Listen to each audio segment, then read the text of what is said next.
না, টিকে থাকার লড়াইয়ের বাস্তবতা হচ্ছে আসলে এখানে তরিকুল ইসলাম যে কথাটা বলেছেন সেটা সূত্র ধরেই আমি বলি। আমি যদি আমার মূল্যায়ন চান, আমি যদি ধরি যে আগামী নভেম্বরে বা ডিসেম্বরে ইলেকশন হবে, তাহলে সময় আছে 11 মাস।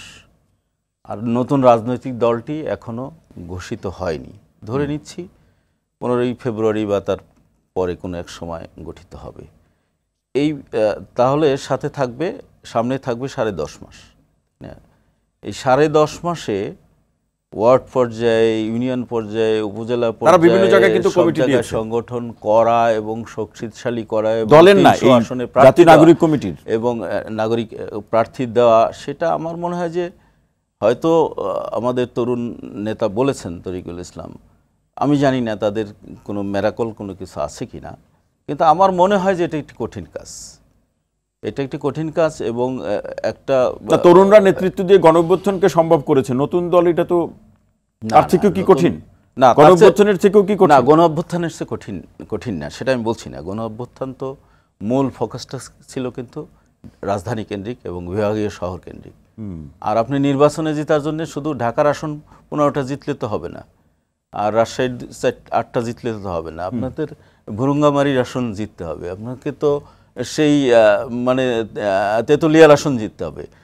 সেটার জন্য কিন্তু আপনার শক্তি একেবারে মাঠ পর্যায়ে থাকতে হবে, একেবারে তৃণমূল পর্যায়ে থাকতে হবে, একেবারে ইউনিয়ন ওয়ার্ড পর্যায়ে থাকতে হবে। তারিকুল ইসলামের কথা শুনে তো আমরা বুঝতে পারছি যে প্রবীণদের একটা অংশ তাদের সাথে আছে, এটা বোঝা যায়।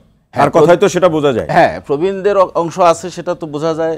এবং ইতিপূর্বে আমরা আরও একজন উপদেষ্টারও বক্তব্য শুনেছি যে তাদের যে দলটা হবে সে লিডারশিপে থাকবে তরুণরা, তারপর কিন্তু তাদের একটা অভিভাবক পরিষদ থাকবে, যারা সিনিয়র রাজনীতিবিদ, সুশীল সমাজের প্রতিনিধি, বিভিন্ন পেশাজীবীদের প্রতিনিধি, তাদের নিয়ে একটা অভিভাবক পরিষদ থাকবে, তারা মূলত এদেরকে গাইড করবে। এই চিন্তাভাবনাটা ভালো, কিন্তু প্রশ্ন হচ্ছে যে নির্বাচনে 300 আসনের প্রার্থী দেওয়া, প্রতিদ্বন্দ্বিতা করা এবং বিএনপির মতো একটি শক্তিশালী দলকে ফেস করা, সেটা আমি মনে করি যেটা একটি কঠিন। সময়টা অল্প হয়ে যাবে, সময়টা অল্প।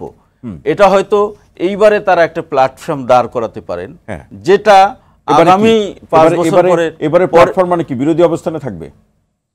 আমার সেটাই ধারণা, কারণ এখনো পর্যন্ত তো আমরা দৃশ্যমান সেটা দেখছি না যে এখন একটি রাজনৈতিক দল গঠন হবে এবং সেই দলটি আগামী নির্বাচনে ক্ষমতায় যাবে, এরকম দৃশ্যমান আমরা দেখছি না। ওনারা দেখছেন কিনা আমি জানি না এটা, কিন্তু প্রশ্ন হচ্ছে যে হ্যাঁ, এখন যদি তারা না, শাহিন ভাই এখানেই আলোচনাটা একটু সেরে নেই। সেটি হচ্ছে যে তারা দলের কথা বলছে, আবার এটাও বলছে প্রয়োজনে কোনো জোটের তারা যেতে পারে। তাহলে দল না, এখানে বলা হয়নি, না মানে এখানে বলা হচ্ছে আলোচনা আছে যে কোনো নিউজের প্রেক্ষাপটে আমরা বলছি, সেটা শাহিন ভাই অবগত। সেটা হচ্ছে যখন আবার তারা যে স্পিরিটের কথা বলে নতুন দলটি ঘোষণা করবে, যে এখন যে তারা তারিকুল ইসলাম সহ বৈষম্য বিরোধী এবং জাতীয় নাগরিক কমিটির নেতৃবৃন্দ নতুন দল নিয়ে যে কথা বলছে, যখন জোটভুক্ত হয়ে যাবে তখন সেই স্পিরিট কি থাকবে? না, থাকবে না, সেটা থাকবে না। এবং আমি ব্যক্তিগতভাবে মনে করি যে আজকে যে তরুণরা যে দলটি করতে যাচ্ছে, তারা এককভাবেই তাদের করা উচিত, এককভাবেই প্রার্থী দেওয়া উচিত, 300 হোক 200 হোক, এককভাবেই করা উচিত, কিন্তু জোটে যাওয়া উচিত না। এই জন্যে যে জোটে যদি আপনি যান, ধরুন তারা জামাতের সঙ্গে জোট করলো, তো জামাতের তো একটা নিজস্ব আদর্শ আছে, তার সঙ্গে তাদের কি মিলবে? ইসলামী শাসন মিলে গেলে কি হবে? আমার তো মনে হয় মিলবে না, কারণ তরুণরা তো কেউ সবাই জামাত করে না, সবাই শিবির করে না। মিলে গেলে নতুন দল, সেজন্য আমি মনে করি আমরা আমাদের জায়গা থেকে কখনোই বলিনি যে আমরা জোটবদ্ধভাবে সামনে নির্বাচন অংশগ্রহণ করব।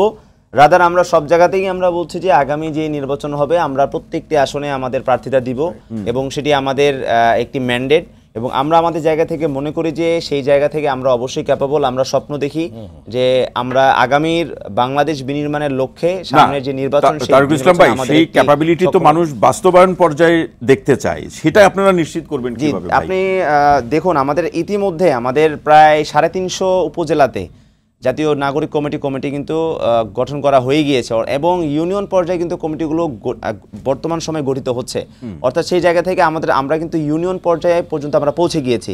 আমরা মনে করি যে সামনে জাতীয় নাগরিক কমিটি, সেটা আপনার দলের সাথে আসবে। জাতীয় নাগরিক কমিটি আমরা একটি ফরমেশন দাঁড় করিয়েছি, যে ফরমেশনের মাধ্যমে আমরা একটি প্রি পলিটিক্যাল পার্টি হিসেবে জাতীয় নাগরিক কমিটিকে আমরা মানুষের কাছে নিয়ে গিয়েছি এবং যখন জাতীয় রাজনীতি আমাদের যখন রাজনৈতিক দল যখন গঠিত হবে তখন সেই ফরমেশন থেকে আমরা আমাদের ধাপে ধাপে আমাদের যেই কমিটিগুলো আছে জেলা উপজেলা এবং ইউনিয়ন ওয়ার্ড সেই প্রত্যেকটি কমিটি আমরা দিয়ে দিব এবং সেই ফরমেশনের কাজগুলো চলমান। মানে এটা কি দলের সাথে একত্রিত হয়ে অন্তর্ভুক্ত হয়ে যাবে? না, এখন বর্তমানে প্রত্যেকটি জায়গায় যে জাতীয় নাগরিক কমিটি যারা রয়েছেন এবং বৈষম্য বিরোধীর ছাত্র আন্দোলনের যারা নেতৃবৃন্দ যারা ওই রাজনৈতিক দলের যাওয়ার মতো যারা রয়েছেন তাদের সমন্বয়ে আমরা ওই জায়গাতে আমাদের পলিটিক্যাল পার্টির যে ফরমেশনগুলো আমরা আস্তে আস্তে নিয়ে আসবো এবং সেই ফরমেশনগুলো অলরেডি আমাদের প্রায় 350 উপজেলা কমিটি আমাদের অলরেডি হয়ে গিয়েছে, 350 উপজেলা আমরা পৌঁছে গিয়েছি এবং আমরা আশা করছি যে সামনে যে সময়টি আছে অর্থাৎ সামনে যে সময়টি আমরা পাবো সেই সময়টির মধ্যে আমরা ওয়ার্ড পর্যায়ে পৌঁছে যাব এবং সাংগঠনিক সক্ষমতা শুধুমাত্র বৃদ্ধি নয়, আমরা মনে করি যে এটিকে একটি সাস্টেইনেবল জায়গাতে রাখার জন্য না, তাহলে প্রশ্নটা হলো না তারিকুল ইসলাম যে জাতীয় নাগরিক কমিটি এখন যে বিভিন্ন জায়গায় কমিটিগুলো করছে সেগুলো কি যখন আপনারা দল ঘোষণা করবেন জাতীয় নাগরিক কমিটির পক্ষ থেকে যে বিভিন্ন জায়গায় যে কমিটি আছে সেগুলো সব দলের সাথে অন্তর্ভুক্ত হয়ে যাবে? জাতীয় নাগরিক কমিটিতে যারা বর্তমানে রয়েছেন প্রত্যেকটি জায়গাতে জেলাতে আমাদের দলের সাথে অন্তর্ভুক্ত হবে? দল জি অবশ্যই দলের সাথে অন্তর্ভুক্ত।